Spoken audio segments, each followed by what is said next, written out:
Welcome to the Unitarian Universalist Church of Brazos Valley. My name is Reverend Kiya Heartwood.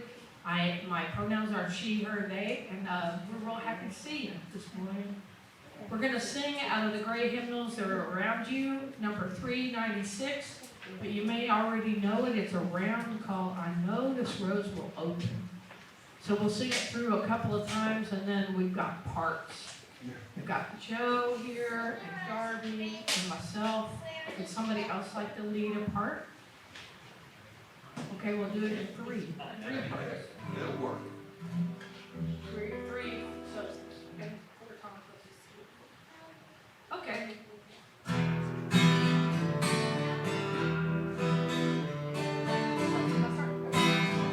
Let's all sing it together a couple times. I know this rose will open.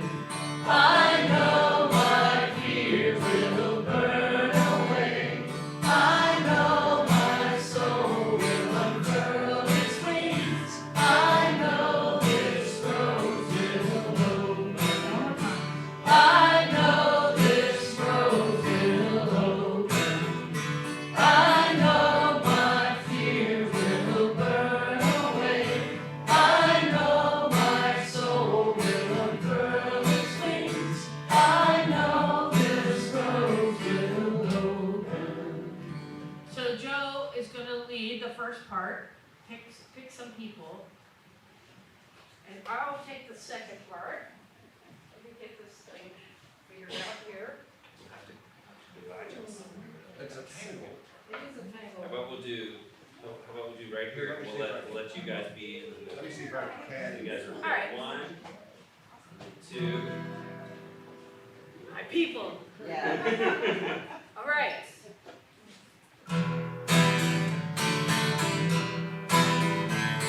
I know this rose will open. I know my fears will burn away. I know my tears will burn away. I know my fears will burn away. I know my soul will burn its wings. I know my fears will burn away. I know my soul will burn away. I know my soul will burn away. I know my soul will burn away. I know my fears will burn away. I know my soul will burn away. I know my soul will burn away. I know my soul will burn its wings. I know my fears will burn away.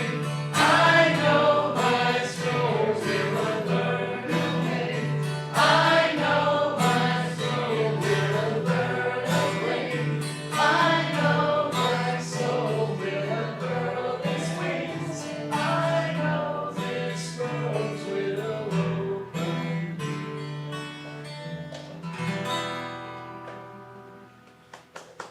Yay.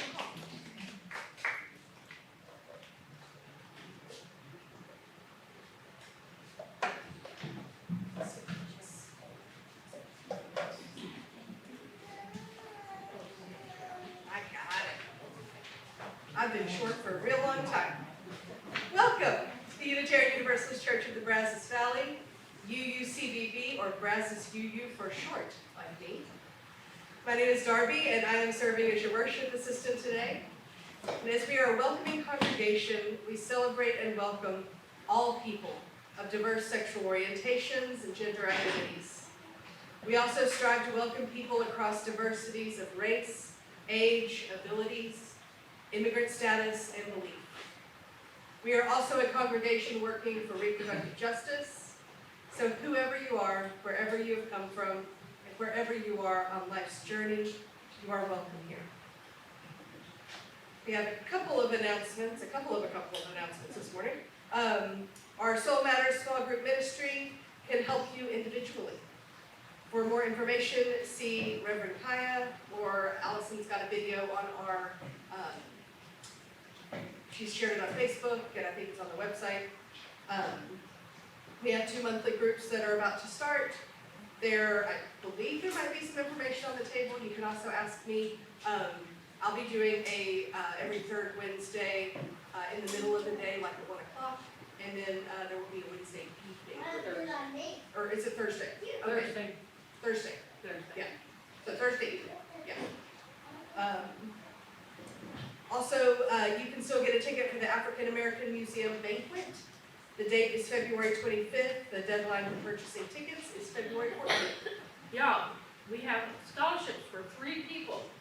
So if the money for the banquet has kept you from coming, please talk to me after, because we are able to help 3 people go for a very reduced cost.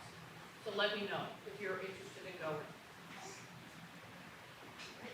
And then UUCBV has been welcome to attend the Pride Center's celebration at the Village on Saturday, February the 11th. And Reverend Kiya will be one of the performers. And then last, start preparing your questions for Reverend Kiya or for Allison. We are having a question box service on Sunday, February 19th. You can either email them or bring them on the day of. That's going to be fun. We're going to play Stump Reverend Kiya. Bring your worst. If you want to read along, our call to worship this morning is from the great poet Denise Levertov. It's number 525 in the back of your hymnal. It's called Web. Intricate and untraceable, weaving and interweaving, dark strand with light design beyond all spiderly contrivance, to link, not to entrap, elation, grief, joy, contrition, entwined, shaking, changing, forever forming, transforming, all praise to the great web.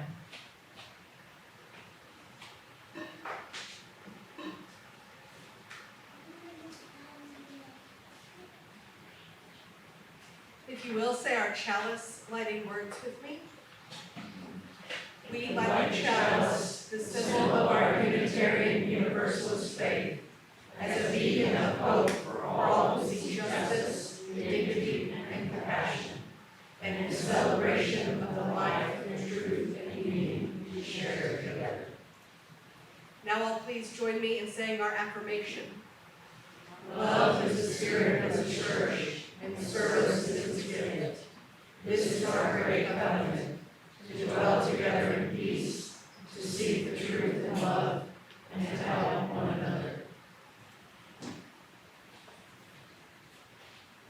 As Unitarian Universalists, we believe there's a spark of the divine in each person, and this is the moment in our service where you get a chance to meet the people you don't know and greet the holy in our midst. I will bring you back into the service. So get up and say hello to the people you don't know.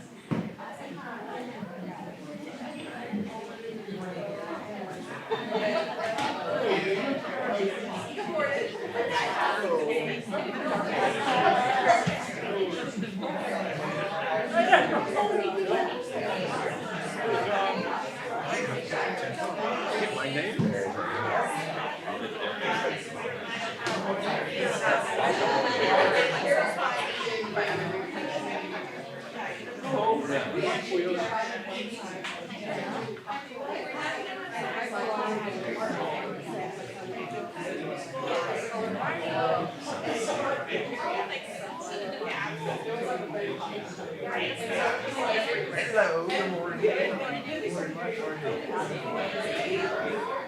morning.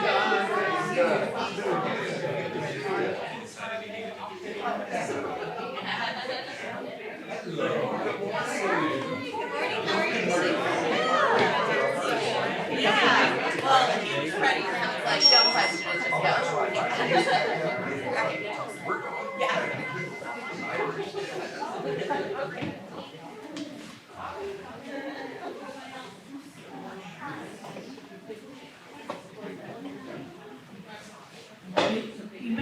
notice that there's a table in the back with lots of cans on it.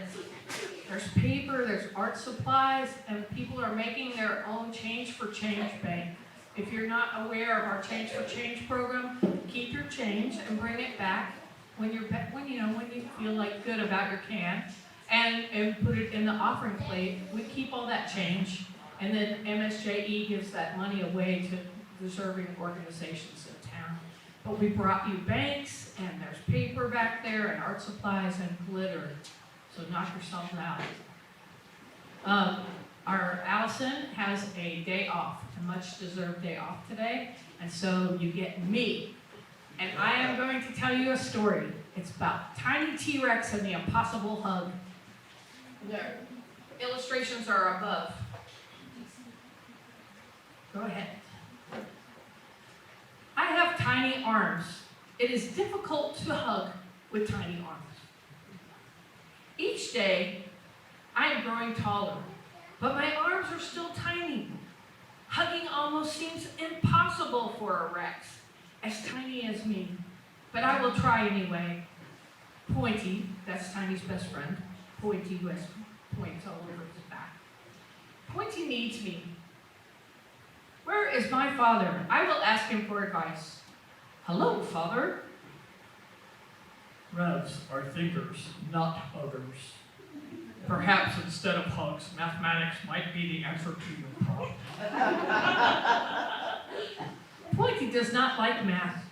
Math will only make Pointy feel worse. Hello, Auntie Julep. I have a problem. I must learn how to hug, but my arms are too tiny. I have found that balance is the key to every problem. Balance and freshly squeezed cucumber juice. That is disgusting. I will ask my mother for help instead. Tiny falls into a drawer. I have fallen and now I'm lost. I do not think I will find my mother in here. Mother opens the door. Hello, Mother. It is okay if you can't hug, Tiny. You are good at many other things. You're kind and creative and braver than most. You are tiny, but your heart is big. I cannot hug with my heart, Mother. I must learn to hug with my arms. Hello, sister. Hello, brother. Please help me. Hugging is very difficult. We'd love to help, Tiny. To do the impossible, you must plan and practice. Practice, practice, practice. Thank you, Trixie. And Rory, that is very good advice. I will plan my strategy. I will get stronger. I will practice very hard. I will practice my hugs on everything. He tries it on an ice cream cone. He tries it with a cactus. I will not practice on this anymore.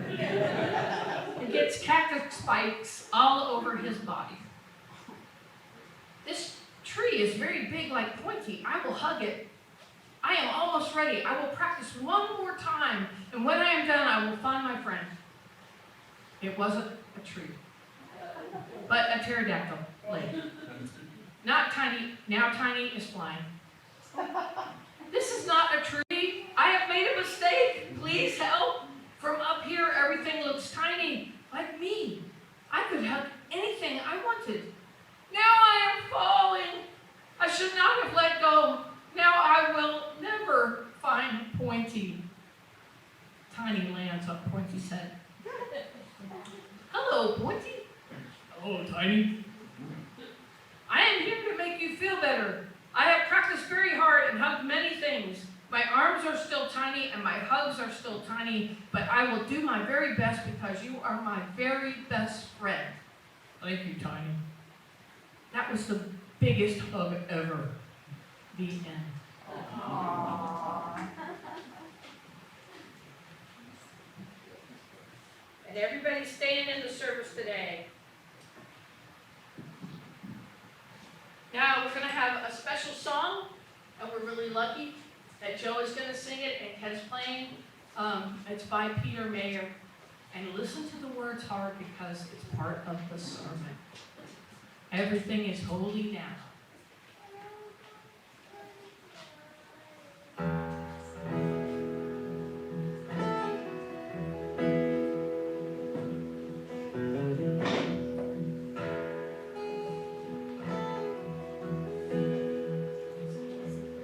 When I was a boy each week, on Sundays we would go to church and pay attention to the priest. He would read the holy word and consecrate the holy bread, and everyone would kneel and bow.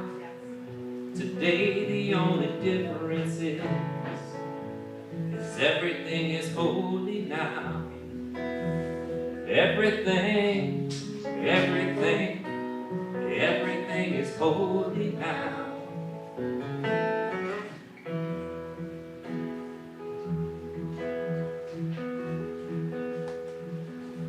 And when I was in Sunday school, we would learn about the time that Moses split the sea in two. Jesus made the water wine. And I remember feeling sad that miracles don't happen still. But now I can't keep track, 'cause everything's a miracle.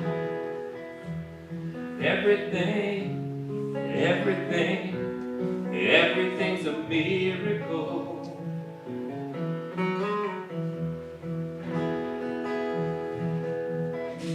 Wine from water is not so small, but an even better magic trick is that anything is here at all.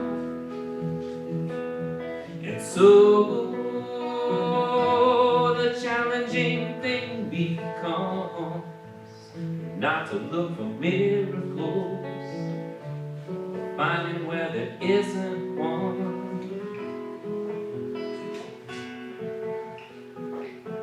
Holy water was rare at best, barely wet my fingertips. But now I have to hold my breath, like I'm swimming in a sea of it. It used to be a world half there, heaven's second rate hand me down. But I walk it with a reverent air, 'cause everything is holy now.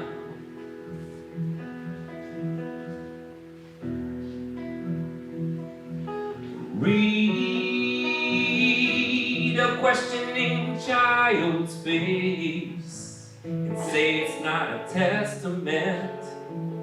That'd be very hard to say. See another new morning come and say it's not a sacrament. I tell you that it can be done. This morning outside I stood and I saw a little red-winged bird shining like a burning bush, singing like a scripture verse.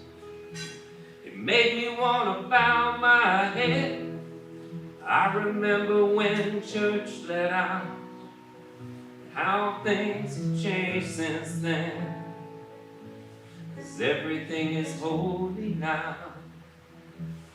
Used to be a world half there, heaven's second rate hand me down.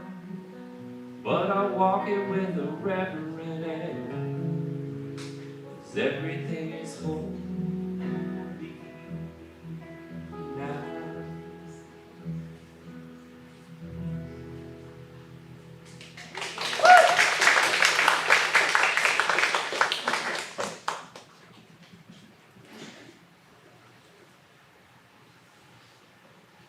Peter says, when I was in Sunday school, we would learn about the time Moses split the sea in two.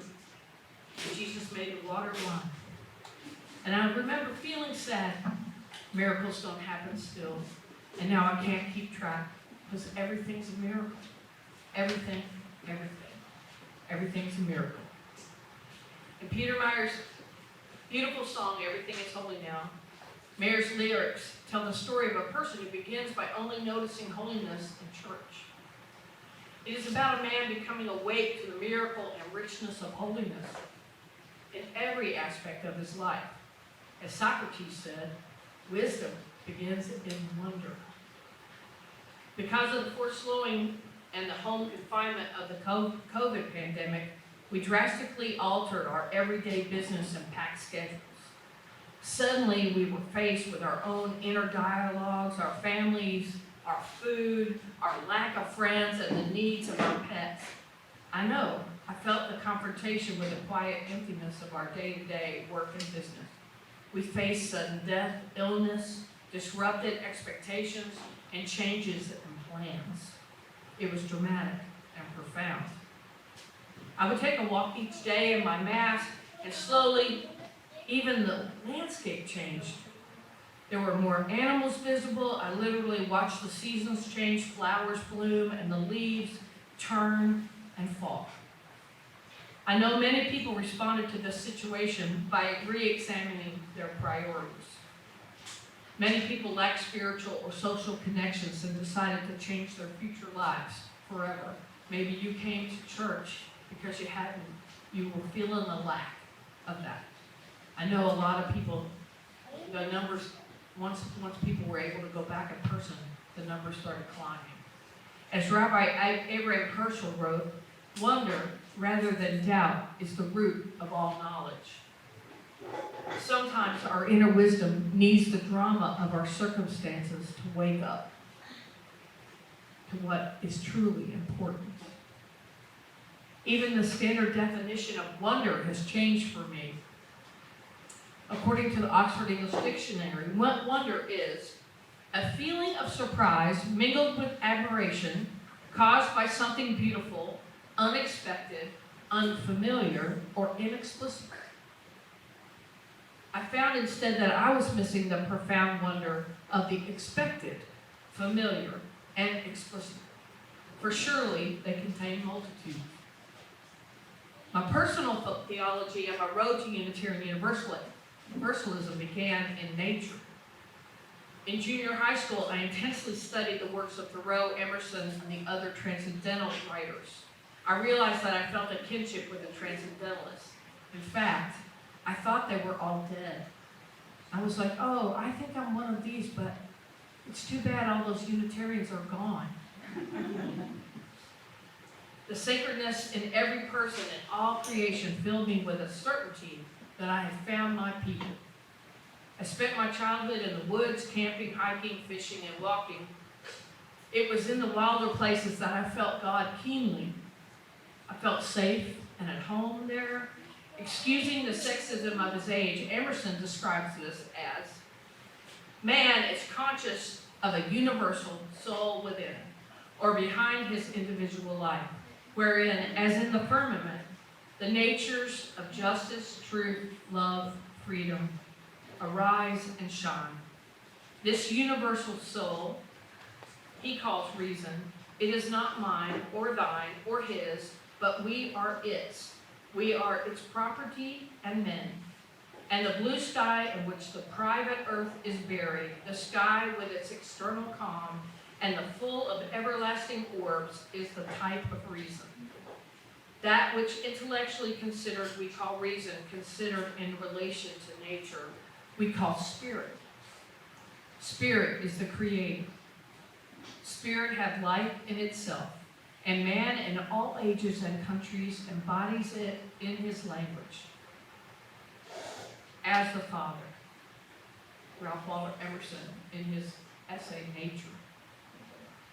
An essay asked me to reflect on why it is difficult for us to wonder at the present of the holy, and how can we do a better job of both participating in and of inviting others into such wonder.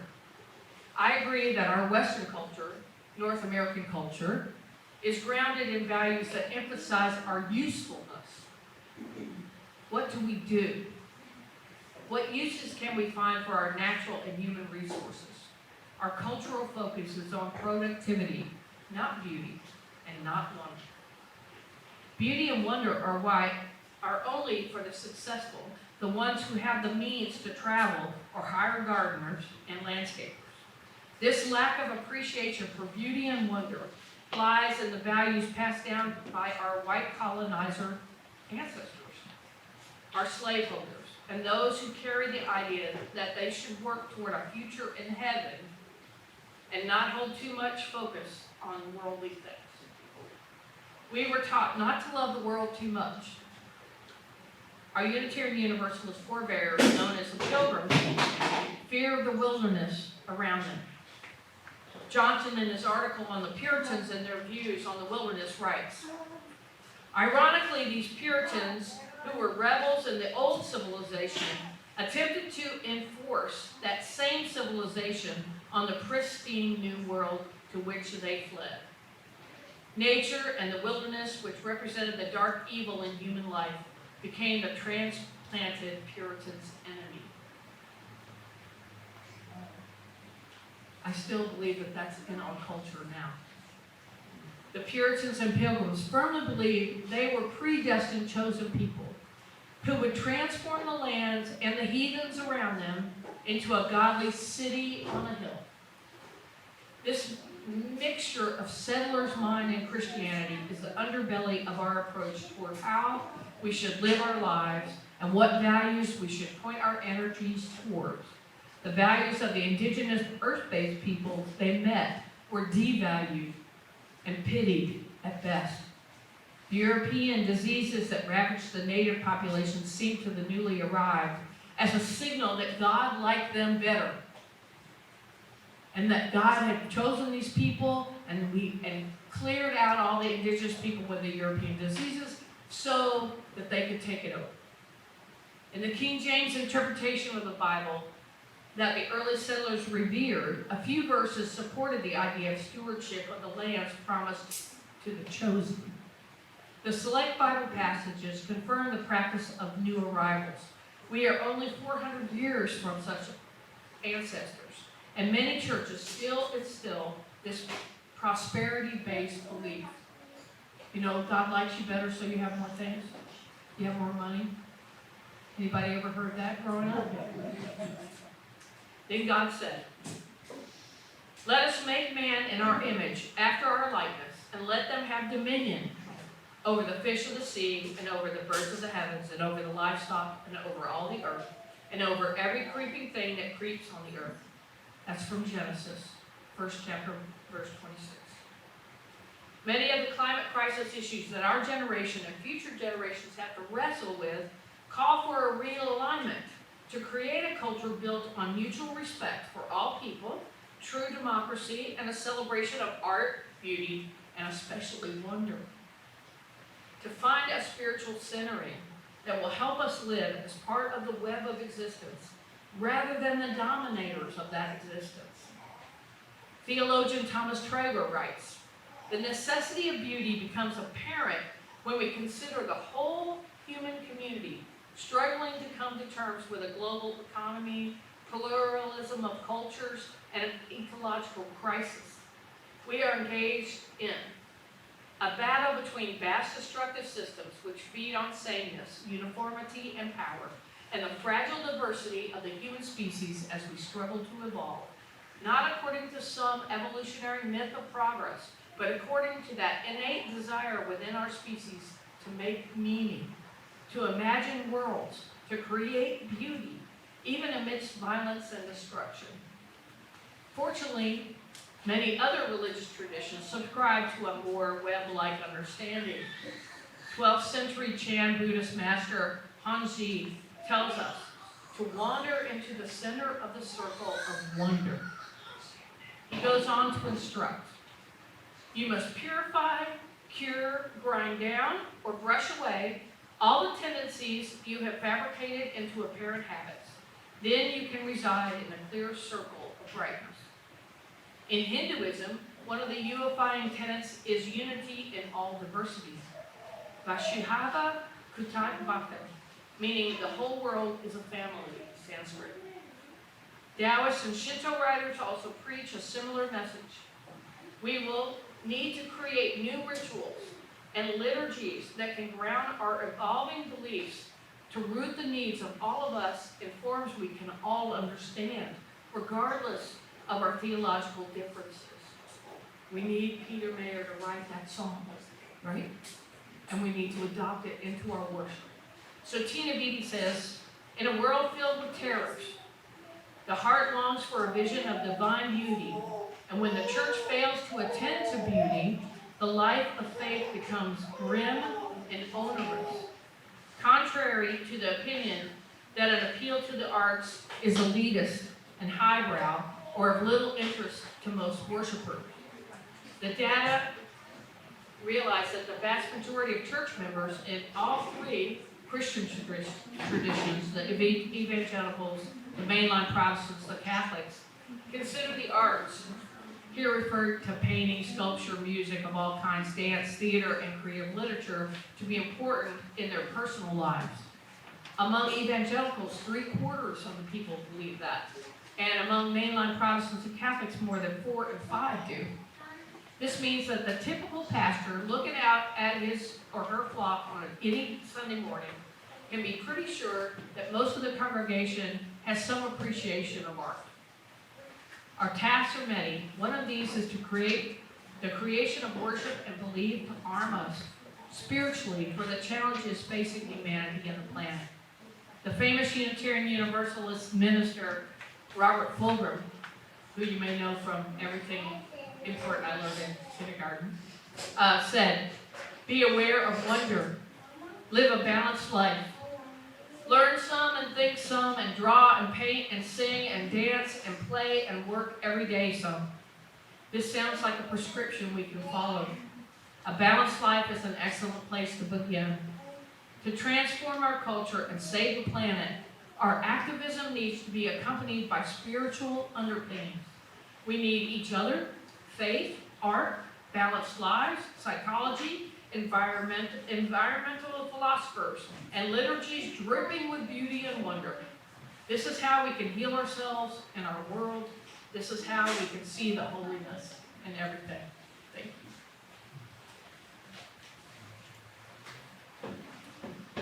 And now we're going to sing number 21, For the Beauty of the Earth.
offering be taken to sustain and strengthen this place, which is sacred to so many of us, a community of memory and hope, for we are now the keepers of the dream. This church shares the proceeds of the offering plate donation every week to support important nonprofit organizations with which we work. This month, we are proud to support the Arlene Campbell Humanitarian Foundation, whose mission is to provide medical supplies and equipment for health facilities in Ukraine and to help facilitate training and research programs between America and Ukraine scientists and physicians. Please be as generous as you can.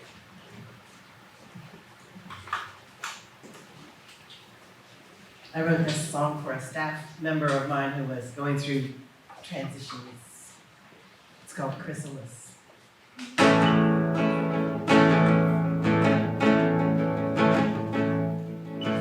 I got to tell you something important you need to know.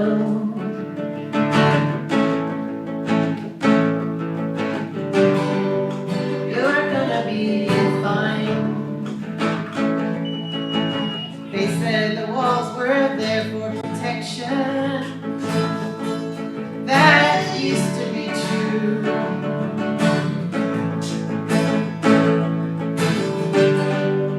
It's time to break through. Butterfly, you can try your bright wings. Let your colors fly. A chrysalis really is a fine thing, till it's time to take the sky.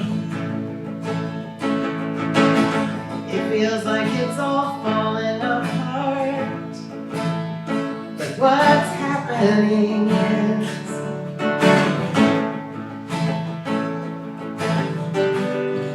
unfurling. Where will you migrate? How will you get there? When it's time to go.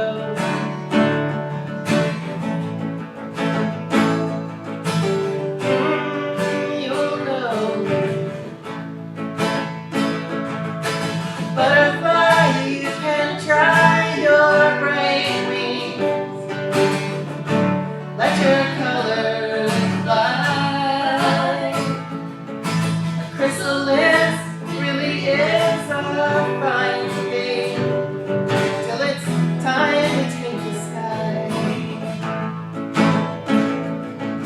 I'm wishing you honey, wishing you sunlight, a little rain.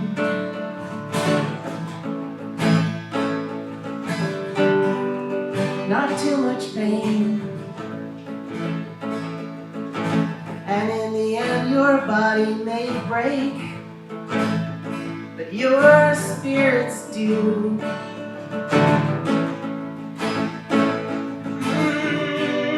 To surprise you. Butterfly, you can try your bright wings.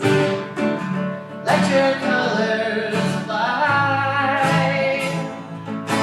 Chrysalis really is a fine thing, till it's time to take the sky. Butterfly,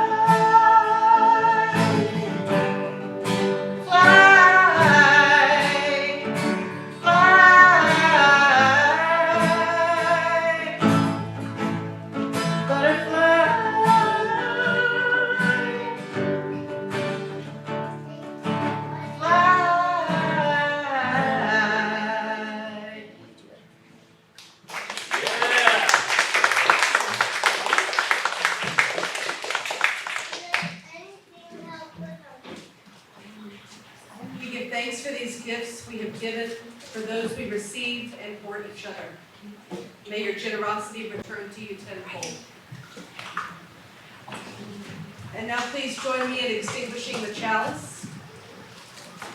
We extinguish this flame, but not the light of truth, the warmth of community, or the fire of commitment.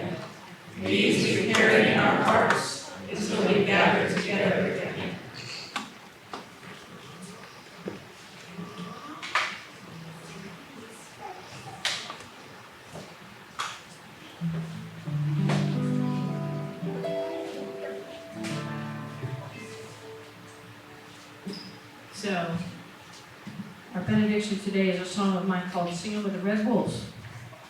It comes from a period of time when my grandparents were still alive and they lived with me. I had two roommates that were in their upper 80s, and they both had cancer. And so I went from being a road musician and traveling all the time to being in one place and taking care of people and listening to stories about my family, because they were the last people in my family still alive. And for one weekend, I went away to a place where called Land Between the Lakes. And at Land Between the Lakes, there were a pair of breeding program, captive breeding program for red wolves. And the amazing thing was they had gotten down to 17, and I just kept looking at them and saying, teach me how to do that. And so we're gonna sing the song, and there's a part for you where you can howl like a wolf. So would you like to be a wolf? Would you like to do that? Yes. Yes. Okay, give it your best shot.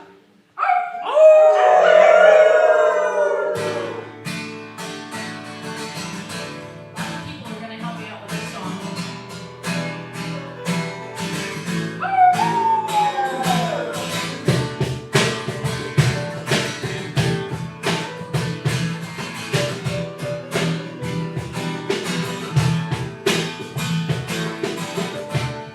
When I wake up, there's a question in my eyes. What am I doing here?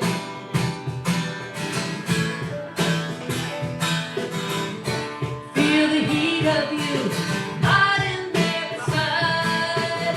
Realize love has brought me here. Past open all night, past the highway sign. Swim between the rivers, swim to the other side. Let it sing. It's your part. Sing with the red wolves of mine. There you go. And I sing. Perfect. Singing with the red wolves. Stand at the gate of their pen and I stare inside, and it made me